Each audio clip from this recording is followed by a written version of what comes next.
Zap Crypto. C'est tous les jours, toute l'actu crypto au même endroit.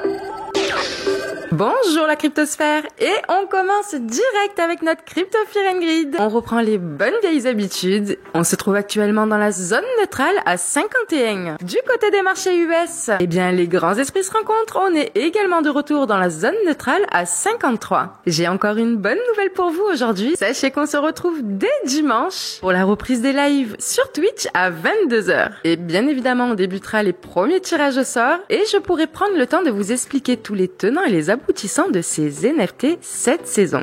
Et si tu n'es pas encore abonné à Twitch, je te mets le lien là-haut à droite. Sachez que vous pouvez retrouver toute la communauté de zappeurs et zappeuses, mais également toute l'équipe et la communauté du Café du Coin sur Telegram. On est pour le moment réunis dans le même terrier, donc n'hésitez pas à venir grossir les troupes. Une dernière chose avant de vous laisser à votre zap, je souhaite la bienvenue à tous les nouveaux zappeurs et zappeuses qui nous ont rejoints. Sachez que vous pouvez retrouver en description de chaque zap crypto un lien qui vous redirigera vers tous mes réseaux, mais le plus important, ce sont tous les timecodes de la vidéo pour que vous puissiez naviguer plus facilement au sein du Zap Crypto et si vous êtes pressé, avoir accès uniquement aux infos qui vous intéressent le plus. Ah oui, et si tu veux tenter ta chance pour gagner un NFT de la chaîne Zap Crypto, n'oublie pas de laisser ton petit commentaire sous chaque vidéo. Vous pouvez vous installer confortablement, votre Zap va commencer. Je vous dis à demain pour le dernier Zap de la semaine. Je vous souhaite un excellent week-end.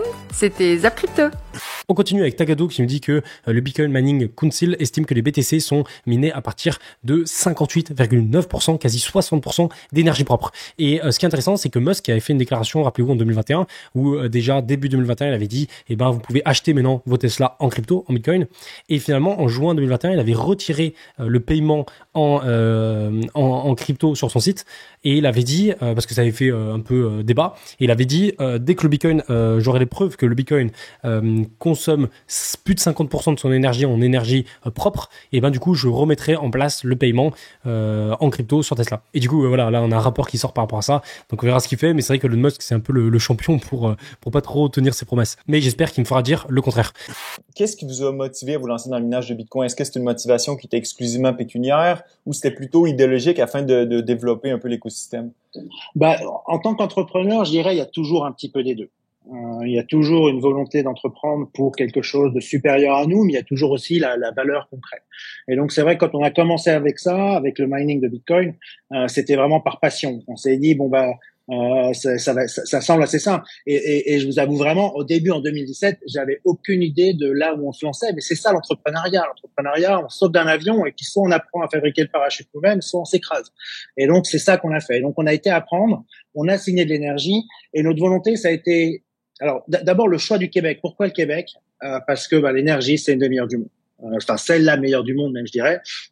Elle est ultra stable. Elle est 100% renouvelable ou presque 100% renouvelable, c'est-à-dire qu'elle produit pas de carbone. C'est un élément qui est très très important. Elle est bien pricée. Et on trouvait le climat aussi très clément. Pour faire du mining parce qu'il faut beaucoup refroidir les mineurs et comme on a beaucoup de froid au Québec, c'est intéressant pour nous. Et donc on a trouvé de l'énergie au Québec et c'est comme ça qu'on s'est développé. Et au final, ce qui nous intéresse aussi dans ce qu'on fait, et c'est ça qui est vraiment très intéressant, c'est qu'on apporte vraiment une solution de paiement international qui est la vision originelle de Satoshi Nakamoto, le peer-to-peer cashless system. C'est ça qu'on apporte, c'est ça qu'on est capable de faire. On settle des transactions toutes les 10 minutes. Et ça, c'est vraiment la beauté, je trouve, du Bitcoin. C'est quelque chose qui est complètement décentralisé. Et toutes les 10 minutes, les transactions qui sont faites, elles sont mises dans le marbre. Et donc, participer à ça, c'est un intérêt qui est au-delà même du nombre de Bitcoins qu'on peut faire. Parce que on apporte justement une façon universelle au niveau mondial qui est inégalée. Je vous propose de vous expliquer rapidement de quoi il s'agit pour les personnes qui ne me suivraient pas sur mes autres réseaux sociaux, parce que c'est effectivement un sujet que j'ai déjà pas mal abordé, notamment sur Twitter, mais également d'autres live Twitch. Alors ça c'est la boîte de base, mais en fait ce que vous allez réellement recevoir, c'est ce petit boîtier. Ici j'ai volontairement retiré la plaque de protection pour que vous puissiez voir un petit peu ce qu'il y a à l'intérieur. C'est tout simplement un mini ordinateur. Et ce mini ordinateur, il va nous servir à monter quoi? Eh bien, il va nous servir à nous monter un masternode. Et dans ce cas, avec ce type de boîtier, il s'agit d'un masternode pour le réseau Flux et notamment, plus précisément, le node Cumulus, c'est-à-dire le plus petit node de la gamme, celui à partir de 1000 Flux.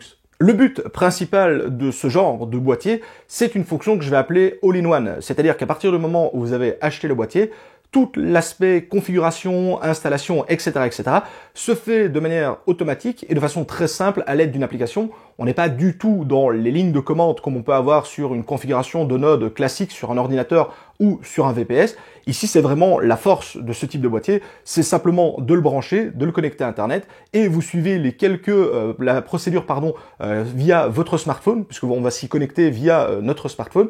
Vous suivez les quelques étapes à procéder, et en quelques minutes, votre node est configuré sans avoir à rentrer la moindre ligne de commande. Et c'est justement ce qui fait la force de ce boîtier et qui intéresse pas mal les débutants, c'est justement de laisser tout cet aspect très technique et très technologique derrière, et de se concentrer vraiment sur l'essentiel, c'est-à-dire permettre de faire du self-hosting, c'est-à-dire d'héberger à la maison son propre node Flux sans vraiment se prendre la tête au niveau de la configuration.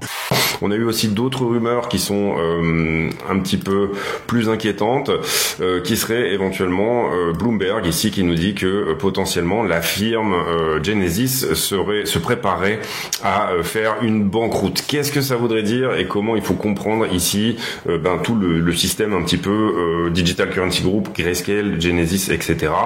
Théoriquement, Genesis doit être séparé de Digital Currency Group. Globalement, et c'est ce que j'expliquais hier sur le Discord, mettre effectivement en banqueroute sa firme Genesis de la part de Barry Silbert, qui est le fondateur de Digital Currency Group et donc le fondateur de Grayscale, puisque Grayscale est une filiale, même CoinDesk est une filiale de Digital Currency Group, donc le journal qui est quand même un des plus gros journaux en termes de crypto-monnaie. Et en l'occurrence, ici, ce qu'on pourrait voir dans cette histoire, c'est que potentiellement, Digital Currency Group se coupe le bras pour ne pas attraper la gangrène. On sait qu'il y a une action de la SEC, donc le gendarme de la bourse aux États-Unis, pour essayer de comprendre quels ont été un petit peu les échanges entre Genesis, Digital Currency Group, etc. Et là, en l'occurrence, ça correspondrait d'un côté, effectivement, à dire oui, un nouveau lender qui disparaît, etc. Donc Genesis qui pose effectivement la clé sous la porte. Ça serait un problème pour Gemini qui était un exchange qui utilisait la sous-traitance de Genesis pour faire appel à eux concernant tous leurs services de earning, lending, etc. Et en l'occurrence, ici derrière, donc ça mettra de côté la potentielle faillite du groupe dans son ensemble, c'est-à-dire Digital Currency Group. Enfin pour moi je le vois comme ça. Donc ça voudrait dire tout simplement que Digital Currency Group se met à l'abri pour l'instant d'une faillite, on va dire globale. On coupe encore une fois le bras ou la jambe pour éviter la gangrène. Le problème de ce truc-là, c'est que si jamais c'est le cas, en fait, ce FUD n'est pas terminé, au sens où, comme la SEC a fait une action, si jamais il y a des malversations, comme quoi effectivement il y a eu des échanges entre Digital Currency Group et Genesis qui sont pas normaux, un petit peu à l'image de ce qui aurait pu se faire entre FTX par exemple et Alameda. Théoriquement, ce sont deux entités qui sont séparées, donc il y a des choses qui sont interdites dans ce cadre-là, et on a vu sur Alameda et FTX que ça n'était pas le cas, et que effectivement Alameda avait probablement des positions qui auraient mérité liquidation et qui n'ont pas été liquidées sur FTX. Donc on jouait pas avec les mêmes cartes, voire même ici Alameda jouait avec deux jeux de cartes. Et comprenez bien que peut-être ici, si ça a été le cas dans ce cadre-là, la SEC va faire la lumière sur ce sujet-là, y compris sur la banqueroute, et donc bien évidemment on risque ici d'avoir un système de ricochet qui derrière vient impacter Digital Currency Group, donc Grayscale. Le forum de Davos qui en profite à juste titre, quelque part, il y a vraiment un besoin de réglementation dans la CEFI qui est très clair. Je dis pas dans la DeFi, mais dans la CEFI c'est très clair. Et là, évidemment, on a tous les banquiers, les régulateurs qui se retrouvent à Davos actuellement et qui nous disent qu'il faut absolument réglementer en urgence et il y a des réglementations qui vont sortir, je pense au niveau global et au niveau régional, on les connaît déjà, mais au niveau global, je pense que ça va aussi apparaître assez rapidement. D'autant que leur agenda avance aussi en termes à la fois de central bank digital currencies, mais aussi de stablecoin adossés à leur monnaie. On voit par exemple que la banque australienne, la banque centrale australienne est en train de valider un stablecoin adossé au dollar australien. On a la même chose avec l'Espagne, donc là qui approuve un euro digital, donc le REM. Et c'est assez intéressant parce que là ils sont en avance sur le schedule. Alors c'est pas une CBDC, mais bon, ils commencent à approuver des euros, des stablecoins euros. C'est intéressant en tout cas de voir que ça ne ralentit en aucun cas le fait qu'il y ait des stablecoins et des CBDC qui vont apparaître. On a également, alors ça c'est de l'autre côté, on a l'Iran et la Russie qui eux parlent de créer un stablecoin backé par de l'or. pour faire leurs échanges. On avait vu que c'était déjà le cas avec la Chine, ils développaient rapidement leur CBDC pour faire des échanges avec la Chine. On voit maintenant qu'on a la Russie et l'Iran qui sont évidemment tous les deux soumis aux sanctions occidentales, qui vont développer leur propre stablecoin backé par de l'or pour faire leurs échanges. Donc il y a aussi une dédollarisation qui est en train de se mettre en place très clairement du côté des BRICS. BRICS, ce sont tous les pays, donc c'est Brésil, Russie, Inde, Chine, et on voit bien que tous ces pays sont en train de s'organiser, donc il y a l'Iran aussi évidemment, et donc voilà, c'est en train de bouger. On va, à mon sens, assister à une réorganisation de l'échiquier international financier assez rapidement. Je pense que dans les 2 années à venir, ça devrait arriver. Il y a une news qui m'avait fait sourire, on va enchaîner directement dessus. L'ex-premier ministre britannique Boris Johnson qui a reçu un don de crypto de 1,1 million d'euros. Alors, je suis d'accord que je suis d'accord que tu puisses recevoir des dons en crypto ou même des paiements en crypto, pas de problème.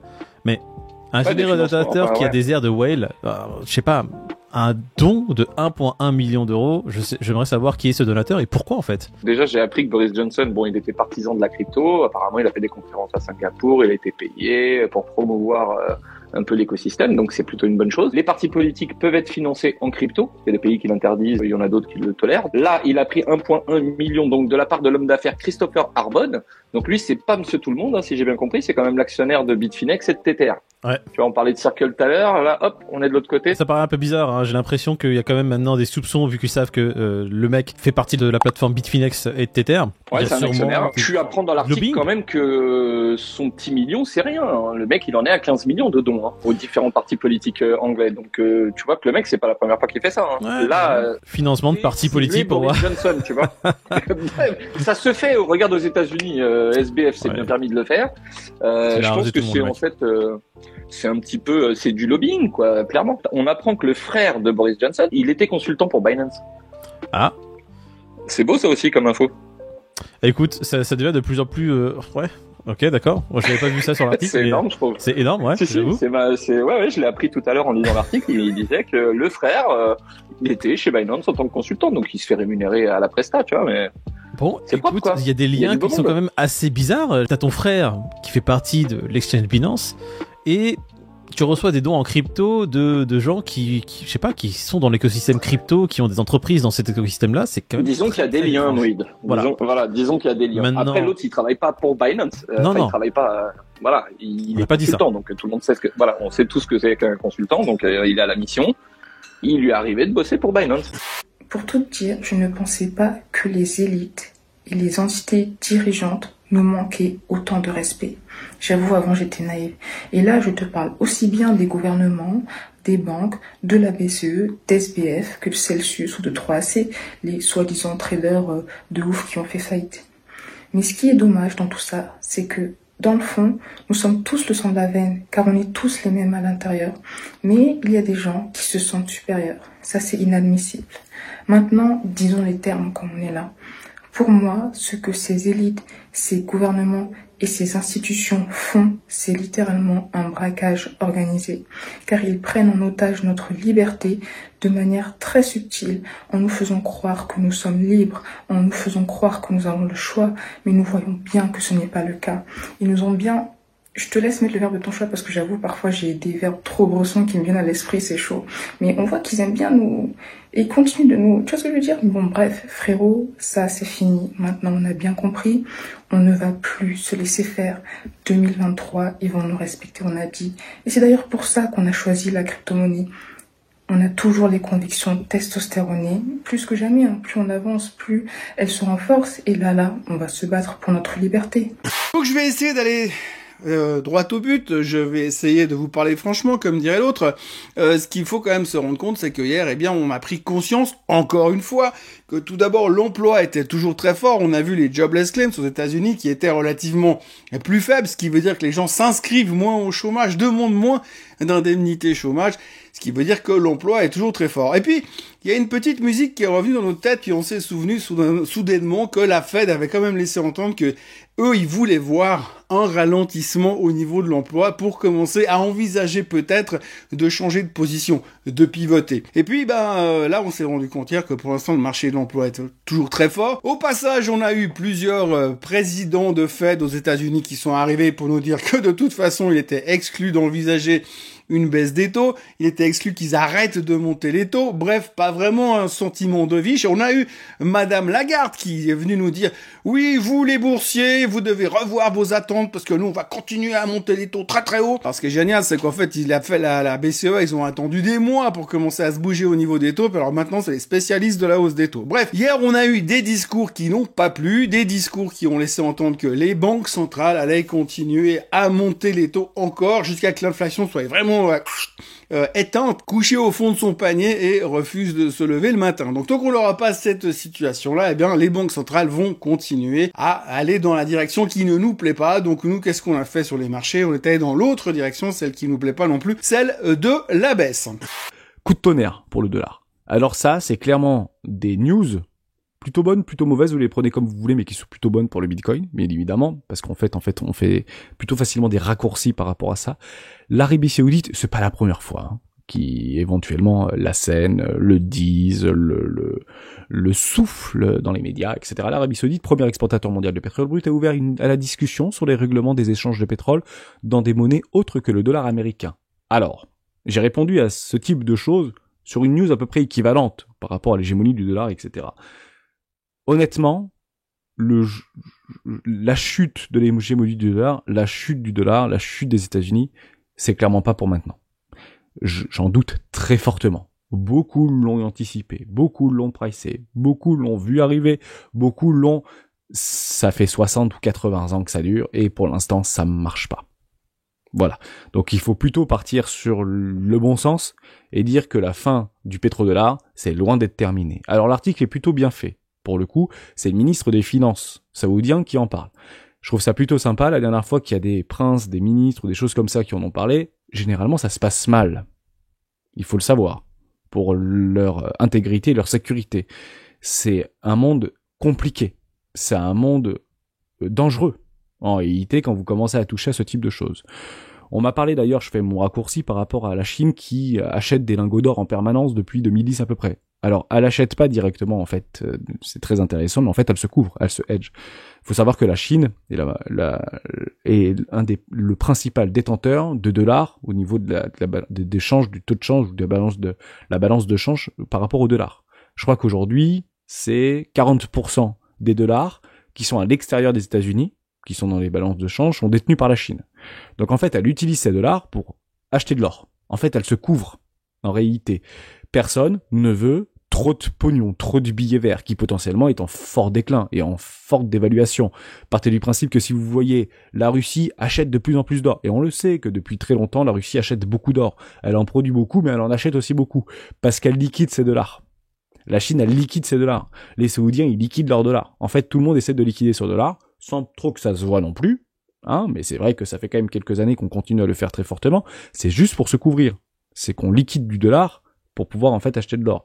Le jour, et je dis bien le jour, alors ça c'est Coin Tribune, mais il est un petit peu mis à sa sauce.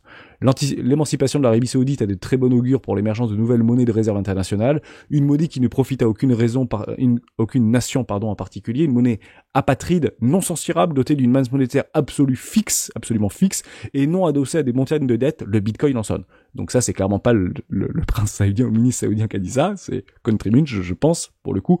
Mais honnêtement, ça peut être super intéressant.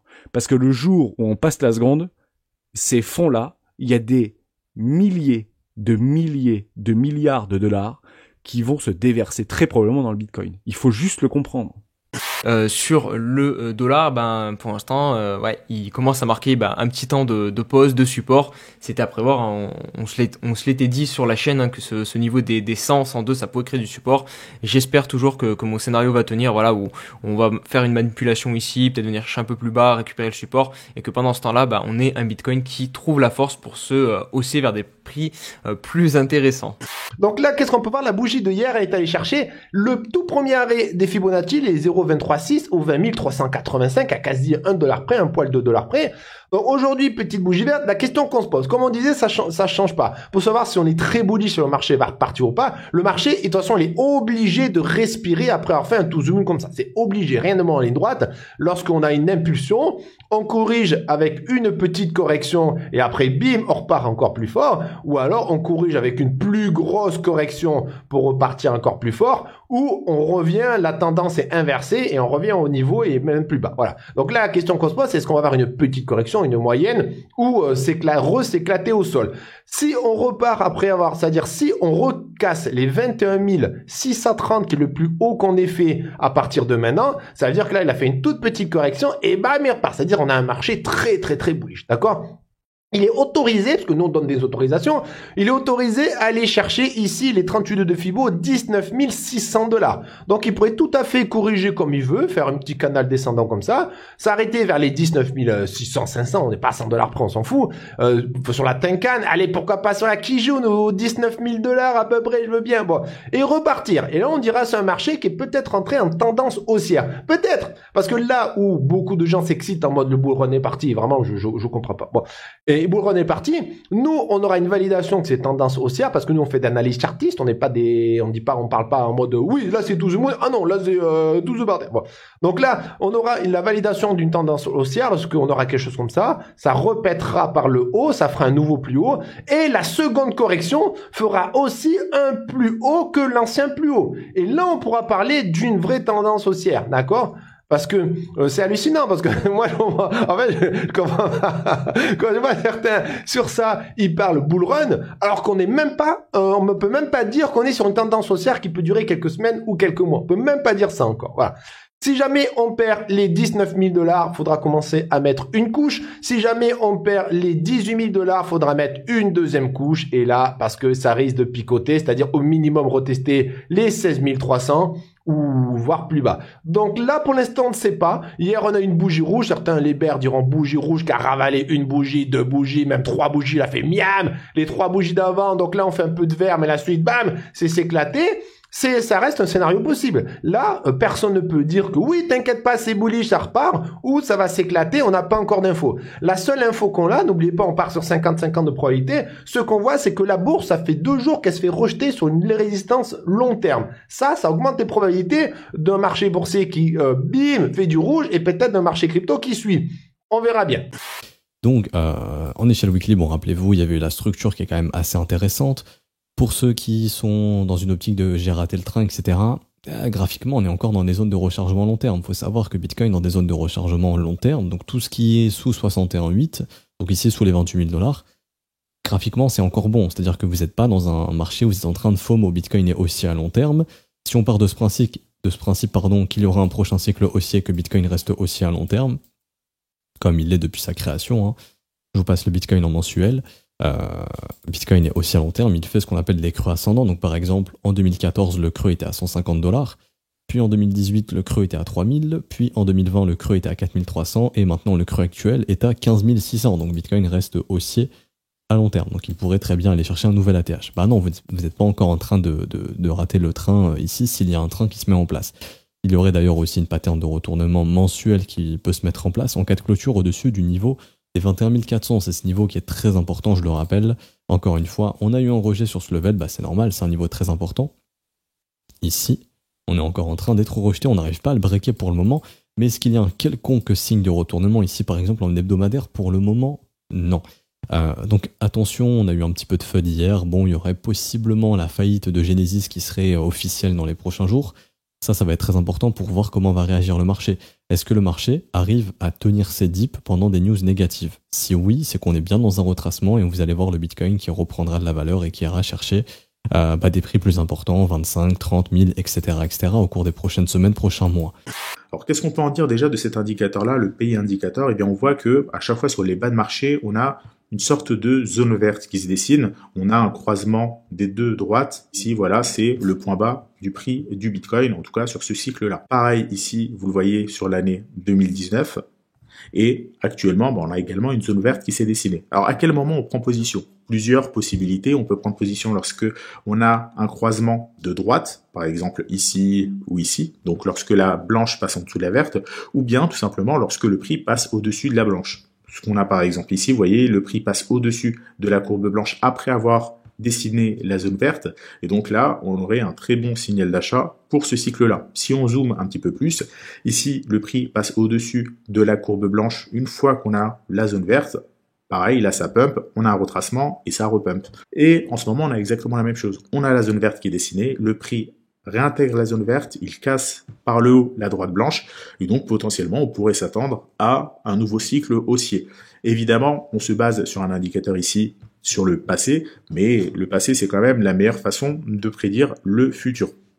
Et donc, on voit que cet indicateur a déjà bien fonctionné 2 fois. On pourrait clairement penser qu'il pourrait fonctionner une 3e fois. Surtout que ici, on a quand même pas mal purgé sur le prix du Bitcoin. Vous voyez, le Bitcoin était en 2021 vers les 70 000 $. Là, on est descendu très bas, 15 000 $.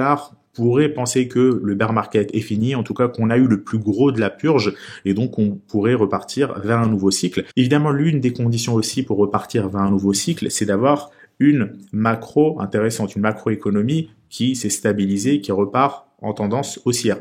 Bon, pour le moment, en tout cas en 2022, vous l'avez vu, la macro était pas au rendez-vous. On avait des taux de banque centrale qui n'arrêtaient pas d'être remontés. On a eu de l'inflation surtout, on a eu de l'inflation sur l'essence, on a eu de l'inflation sur les prix de tous les jours. Donc évidemment, la macroéconomie était pas top. Pour le moment, ça semble être en train de se stabiliser et donc ça, c'est toujours un élément positif pour pouvoir repartir en tendance haussière. Ensuite, on va aller voir sur BTC, la BTC dominance, voir ce qui s'est passé depuis tous ces jours. Hop. On va faire un double clic. Donc, grosse explosion de BTC dominance. On peut le voir ici avec un beau W, avec ici un autre W, dans un W, bref, un gros W. Donc là, c'est le moment phare pour le BTC. Donc demain, si ça pète, ça risque d'être toujours dans la même situation avec un BTC qui explose tout sur son passage. Par contre, moi, ce que j'attends vraiment avec impatience, c'est voir un top ici et du coup redonner de la puissance à qui? Redonner de la puissance à l'ETH BTC. Donc redonner de la puissance à tous les altcoins. Et comme ça, là, à ce moment-là, bon, ben là, je m'en mettrai plein les poches parce que vous le savez que je suis toujours en trade sur 5 cryptos. Ok? Donc là, pour le moment, pour résumer, wait and see, on attend, on reste patient sur du coup la macroéconomie, sur le Dixie et le S&P 500. En fonction de la réaction des marchés financiers traditionnels, on aura une réaction sur les crypto-monnaies et premièrement, ça sera une réaction sur le Bitcoin, ensuite sur Ethereum et ensuite sur les autres cryptos. Voilà, en tout cas, comment je vois la chose. Ce qu'il est fascinant d'observer, et je vais zoomer pour vous montrer ça d'un peu plus près, c'est que l'impulsion haussière que nous avons connue au cours de la semaine dernière a permis au prix du Bitcoin de passer au-dessus non seulement du prix réalisé à court terme, mais aussi du prix réalisé simple. Donc, nous venons de passer au-dessus de 2 sur 3 résistances on-chain les plus importantes, ce qui est un signal très très prometteur sur le court terme, et qui nous indique que les détenteurs à court terme sont en positif, donc ils ont sorti la tête de l'eau, mais aussi le détenteur moyen de Bitcoin est aussi en positif. En fait, ce que ça veut dire, c'est qu'aujourd'hui, un Bitcoin sur le marché est en moyenne détenu avec un profit, ce qui n'était pas le cas au cours de tout le marché baissier, et ce qui n'était pas le cas durant les dernières semaines. Nous avions eu un court moment durant le mois d'août, ici, entre août et septembre, où le prix avait vraiment passé le prix réalisé, mais n'était pas passé au-dessus du prix réalisé des investisseurs à court terme, au-dessus de la courbe rouge, et là, nous venons passer au-dessus des deux. Donc, il ne nous reste une seule zone à franchir, qui est donc le prix réalisé à long terme au niveau des 22 000 $, et nous pouvons patienter peut-être probablement plusieurs semaines avant de le faire. Le constat ici étant que nous avons un retour à la rentabilité latente d'une large cohorte en fait d'investisseurs qui est très très très prometteuse, car ces personnes ont enfin sorti la tête de l'eau et ont donc la tendance à favoriser un biais haussier comparément à ce qui s'était passé dans les semaines et dans les mois précédents où ayant la tête sous l'eau et ayant en fait une certaine enclinité à vouloir réaliser des pertes, les investisseurs avaient un biais relativement baissier. C'est quand même quelque chose de relativement sain pour une dynamique psychologique et pour un retournement de tendance potentiel d'ici les prochaines semaines. Ça rejoint aussi un petit peu la vidéo que j'ai mise en avant là au tout début de la vidéo, parce que en fait c'est des mecs, c'est une université singapourienne qui a créé en fait un gant, je crois qu'on appelle ça un gant, je sais plus comment on dit, à l'optique ou un truc comme ça, mais en gros c'est un gant où vous ressentez aussi les choses quand vous saisissez les trucs en fait dans un monde virtuel. Et du coup là c'est un gant à la fois de réalité virtuelle, à la fois on ressent les trucs, enfin c'est un peu genre on va dire un outil de la prochaine combinaison métaversique, si je puis dire. Donc voilà, c'est un truc de fou aussi, pareil au niveau immersif. Je trouve ça fou quoi. Bientôt, je vous jure, on sera dans Ready Player One, hein, c'est sûr. Hein. J'en suis convaincu quoi. On voit que nos clients, ils deviennent de plus en plus digitaux. Après, ils restent massivement des clients de points de vente. C'est-à-dire que nous, notre canal prioritaire, c'est vraiment le point de vente. Mais voilà, il y a de nouveaux usages, il y a de nouvelles populations. En revanche, ce dont on se rend compte, et ça accompagne la réflexion, et pourquoi on est aujourd'hui à parler de NFT, c'est que l'activité qui consiste à parier sur des courses de chevaux, c'est une activité de gens qui sont initiés, des gens qui savent. C'est-à-dire qu'il faut savoir, il faut bien connaître les chevaux, Et donc c'est une activité dans laquelle, en fait, il va y avoir une transmission depuis quelqu'un qui sait vers quelqu'un qui ne sait pas. Il n'y a pas quelqu'un qui un jour, ou en tout cas c'est assez rare, quelqu'un qui installe l'appli en disant tiens, aujourd'hui je vais parier sur les courses de chevaux, j'ai envie, parce que assez souvent on ne sait pas par où commencer. Et donc on a un sujet qui est comment est-ce qu'on recrute des populations nouvelles. Et donc la conviction de notre direction générale et le plan qu'ils ont partagé, c'est de dire il faut sans doute que sur certains aspects on passe du pari au jeu. Le pari c'est compliqué. Le pari a une dimension un peu financière, quoi. C'est un produit qui est avec une complexité, des mécaniques qui peuvent être compliquées. Et donc le jeu, c'est simple en fait. La plupart des jeux, on a envie de je t'explique les règles, c'est simple et maintenant on joue. Et donc l'idée, c'est d'ajouter, de faire cette transition-là et d'ajouter du jeu à notre univers de pari. Donc voilà. Donc pour nous, c'est par ailleurs important, c'est-à-dire que le jeu NFT qu'on est en train de construire, c'est pas un pari. C'est pas un nouveau pari qui vient s'ajouter. Et notre conviction, c'est de dire si on le fait bien, on va le rendre accessible en fait. C'est ça qui est important. Il faut que ce soit facile. Quatrième projet, là on part sur de l'immobilier. J'adore, je suis moi-même investisseur dans l'immobilier physique, donc forcément quand on m'a parlé du projet Win City, j'ai été tout de suite emballé. Le projet Win City, qu'est-ce que c'est? À la base en fait c'est adossé à une agence immobilière physique. Et en fait, ils ont lancé plein de choses très sympas, tu vas voir. En fait, ils ont commencé avec une collection de projets parisiens, enfin de bâtiments vraiment immobiliers parisiens. Après, ils ont lancé les cartes History. Les cartes History, c'est ce qui te permet de participer à leur jeu du coup Play to Earn, un jeu qui te permet de gagner du coup de l'Ethereum que tu pourras ensuite échanger contre des euros. Donc ça, tu vois, c'est le tout premier bien qui a été mis en vente. C'est vraiment, là, on est vraiment sur de l'immobilier, sauf que au lieu de faire du financement, du crowdfunding participatif, là, en plus de ça, tu as une carte du coup en version digitale, donc un NFT qui te sera également possible de te faire livrer chez toi en version physique.